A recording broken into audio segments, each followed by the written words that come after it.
No more putting this off. It's time to put your grown-up pants on and figure out how to get better with your money and make healthy changes. So here's how.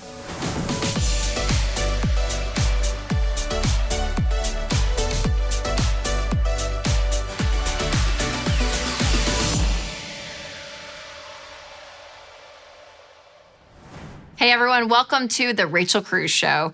Less than 1 in 3 Americans are considered financially healthy, and that's according to the Financial Health Network, who conducted a study late last year when the economy was booming and well before COVID-19 put many Americans' incomes at risk.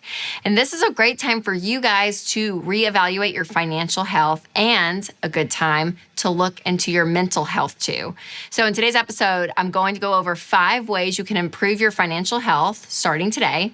And I asked you guys how the pandemic affected your finances. But first, I'm here with emotional wellness and relationship expert and our newest Ramsey Personality, Dr. John Delony. John, thanks for being here. Thank you for having me. Okay, so you're new to Ramsey Solutions. Yes. Welcome. So glad you're here. Thank you. It's great. How's it been? I'm on TV now. That's pretty awesome. It's been good. Good. It's been good. Okay, so tell me a little bit about your story and like what you're doing before you came here. I spent the last 15 or 16 years working at colleges and universities. And before that, I was a high school teacher, an elementary school teacher. But the last pretty much 2 decades, I've been working in crisis response. And when the wheels fall off of people's wagons, then I'm there with them. And then I've done some crisis work with police departments and SWAT teams, and just seeing behind the scenes when things get really hard for folks. Yeah, and their emotional and mental health is big on your plate. And you've studied that. Mm-hmm. You have how many degrees? I have a PhD in education. I have a PhD in counseling. Yes, so you deal with people on all spectrums when it comes all over the place to their emotional health. So that's exactly why I wanted him on today's episode, because we're going to be talking about ways to become financially healthy. And I've been doing a lot of research the past year over the whys behind our spending habits. So the first step when it comes to improving your financial health is to determine where you're starting from emotionally. So determining that is really big when it comes to tackling your money, because the emotional part is huge. I'm so glad you're saying that. Yes. Okay, so tell me, start from the beginning. How do you feel like the way people grew up, money or not, just in general, how their backgrounds affect them today? The best way I've heard it explained is Brene Brown says that genetics loads the gun and environment pulls the trigger.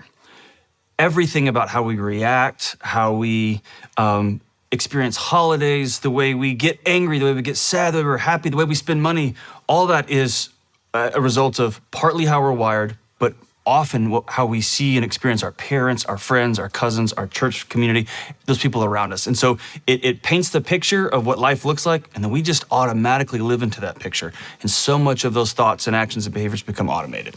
And it's wild, because for me, I'm like, you don't even realize it until you talk to a counselor or a psychologist. I mean, you really talk to someone who studies this well, and it's like they can just pull a thread, and you realize there's so many layers to us as human beings. And a lot of it does start with childhood. Well, and remember when you moved in with your first roommate as a freshman in college, it was like, whoa, that's not how you put clothes in the drawer, and that's not how you brush your teeth, weirdo, right? And that's this kind of the first collision that many of us have.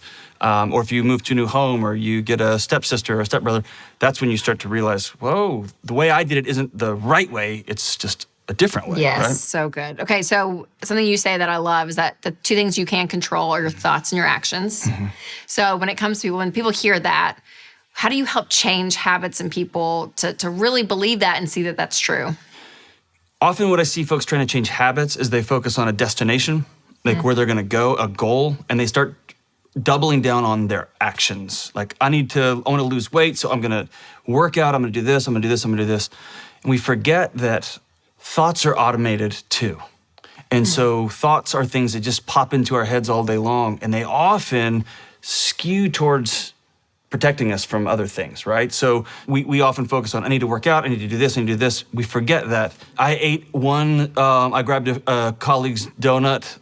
Well, I'm out today, so I'm gonna have 7 burritos and 4 hot dogs. Plays that's so right. Deeply, yes. Or I bought that 1 latte on the way to work. I forgot, we talked about our budget. Well, forget it, I'm going to Amazon then, right? And I'm just gonna click. Right then in that moment, just stop and say, what is my brain trying to protect me from? And if you can catch yourself right before that action, right when your automated thought goes and you catch yourself, then you can say, what am I trying to do, right? And usually it's our brain trying to unconsciously protect us from pain of stress or pain of exhaustion or pain of my wife's asking me to do something yet again and we're not on the same page, or pain of I make the money in the house, who can tell me what to buy, right? And so it just catches you right there. So if you can stop right before. So good, because there's so many things that we do subconsciously Just to protect us from that go, pain. right. Yes. So you've studied and researched habits. So what is like the top things you've heard and researched, what you've learned in your own life to create these new habits versus, or starting with controlling those actions, controlling those thoughts? So for the last 4 or 5 years, there's been a lot of cool, hip new books out on habits, right? Big habits and little habits and atomic, all kinds of habits, right?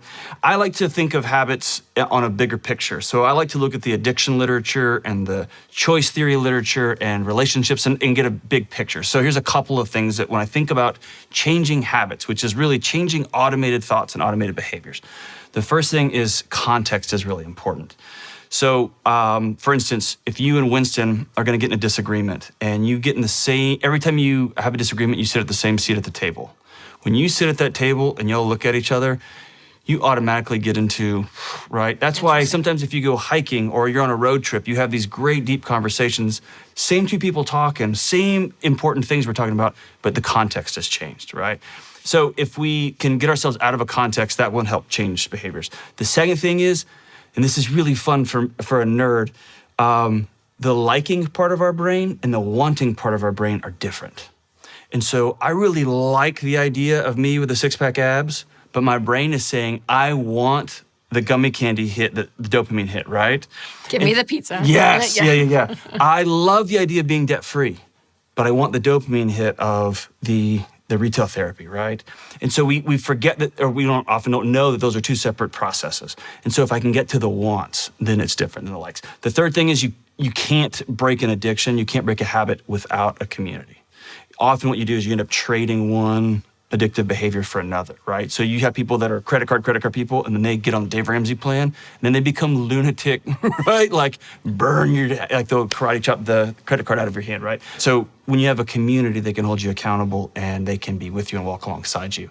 And when you stumble, they can pick you back up and you lean on each other. I love that. And it's so good for your emotional health to know all those things and to really apply that to your life. So what advice, what encouragement do you have for people that have made bad mistakes in the past, money or not, right? Just life. And there's a lot of shame with that. So when I think about emotional health, shame is one of the top words I feel like right now people are talking about. So people have that. They do have a lot of shame talk. They have a lot of shame and possibly from those past mistakes. So what advice do you have for them? So let me paint you a picture. We're all born with a backpack.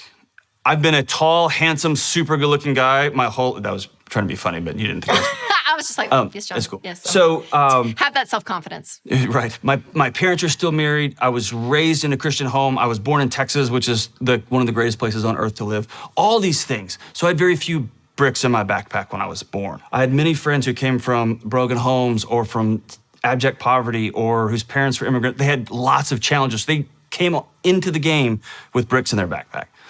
So fast forward to your question about shame and making mistakes. Let's say that me and my wife sat down and we have a really deep conversation about being on a budget.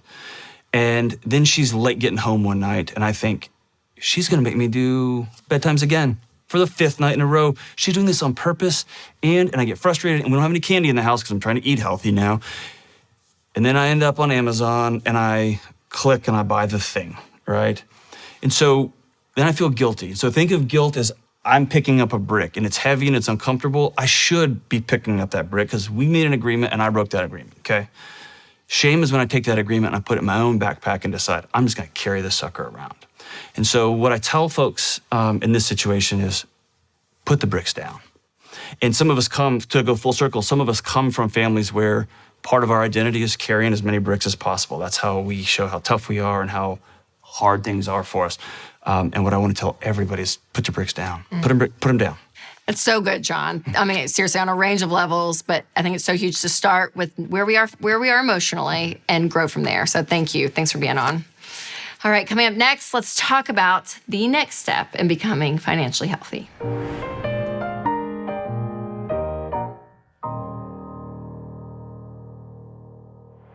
Number 2 is tell your money where to go.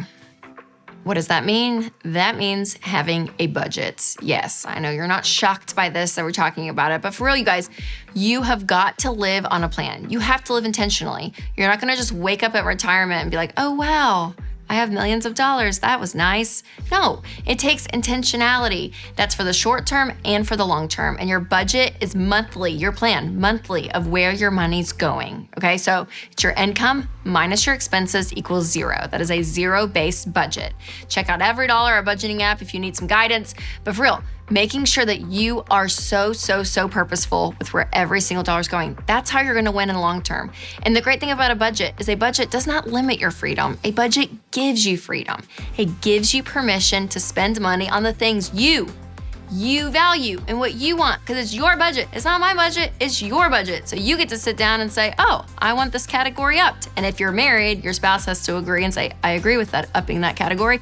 Then that's your budget. Like you do that. It ebbs and flows in your life, okay? So I mentioned the spouse, but for real, if you're married, you guys sit down together, do a budget together. If you're single, find a friend who can hold you accountable and you can talk to about the budget. So this is what's really key. It's gonna take some time. It takes 90 days to get your budget to work if you've never done a budget. But it will be the first time in your life where you say, wow, I actually have control over my money and my money's not controlling me. Now, preparing for the unexpected is another part of telling your money where to go. Now, for me, the item in my budget that gives me so much peace in that area is life insurance. Regardless where you are in the baby steps, you've got to make this a priority. Make sure that you have a policy that includes 10 to 12 times your annual income and coverage. This will give you and your family so much peace of mind. Winston and I, we use Zander Insurance because they make the process super simple and you can tell that they really care about your family. Zander does all the work by shopping all the top companies to find the best rates and coverage based on your family's needs. And they'll walk you through the whole process. And even now, if I have a question, I just call them. Taking care of your family is a top priority. So making sure that you take this first step and go to Zander.com or click the link in the show notes to get started on a quote today. Number 3 is to start spending less than you earn. So it's normal to live it up and spend your whole entire paycheck. And that's what 78% of Americans do. They live paycheck to paycheck. And that is broke. That's normal. Normal is broke. So be different and know the difference between wants versus needs. So some questions to help you determine this. Do you already own one? If yes, then it's a want. Does it cost more than you have? Yep, that's a want. Is it clothing? Do you need it for work? Then it might be a need, yay. Is it clothing for a dog? Come on, that's a want. Sad to say, but it is. Is it a 42 pack of sequin leggings? I mean, I don't even know if that's a thing, because it's definitely a want. I mean, who buys that? No. Is your primary motivation for buying it to post on social media? Well, are you Kylie Jenner? If yes, then definitely buy it, girl. And also, please give me some of your money. Okay, I know some of these are obvious and kind of funny, but in all seriousness, you really do need to ask yourself, do I need this before I purchase? Once you have your spending under control, then you need to, number 4, plan for your future. So I've been working with people for over 10 years on this, and I've seen so many of them succeed, but it's only those with a plan. And I'm telling you, a plan is gonna do you so much better than just walking through life hoping things are going to work. And that plan, I can tell you, is Financial Peace University. Okay, this is the class that was started like 3 decades ago. Millions of people have gone through it. But what this does is it walks you through every part of your money that you need to know. And it gives you the plan. It gives you the steps, everything from budgeting, getting out of debt, investing, real estate, insurance, anything you need to know about money, it covers. And for the first time ever, because of the coronavirus and all the panic that's going on, we're actually offering a free trial of that class right now. And this gives you all the access to every material, all the tools that you need to take control of your money.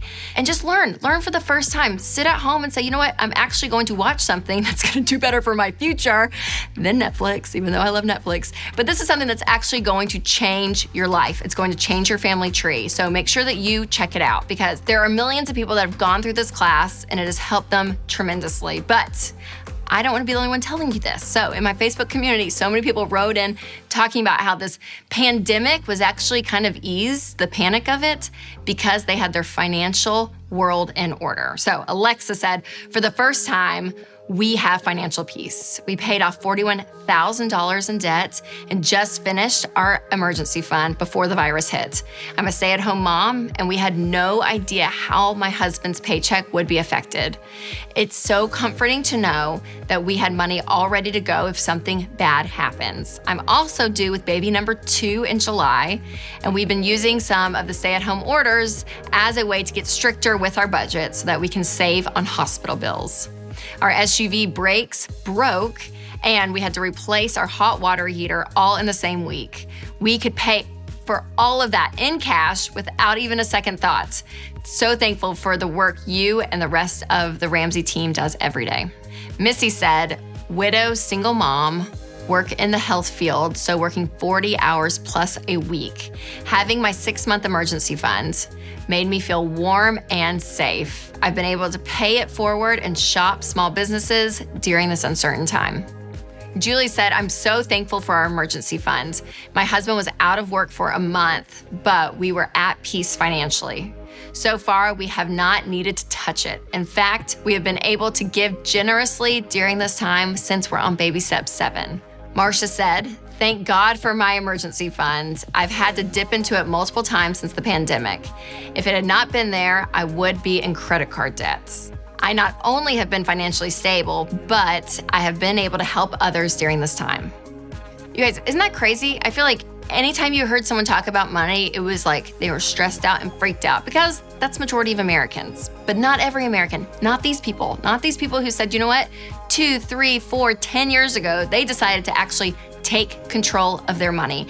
And this is the payoff, okay? When you made sacrifices to get out of debt and you didn't go out to eat for 2 years, you didn't go on vacation, like the times that it was really, really hard, this is the payoff where you have complete peace during a pandemic. Who knew we'd have a freaking pandemic? That was never part of the emergency when we talked about emergency fund that you would need it.